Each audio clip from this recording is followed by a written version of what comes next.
pili. Kinyang'anyiro hicho kilimkuta wakati Embalo alipochukua madaraka.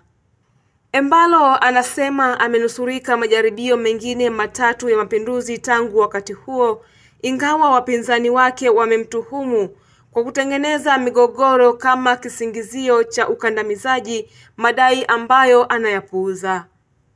Embalo alikuwa akitafuta kuwa rais wa kwanza katika miongo mitatu kushinda muhula wa pili mfululizo nchini Guinea Bissau.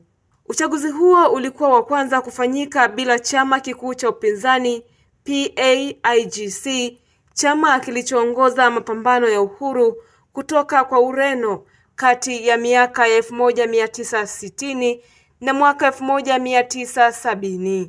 PAIGC ilizuiwa kuwasilisha wagombea baada ya mamlaka kusema iliwasilisha hati kwa kuchelewa.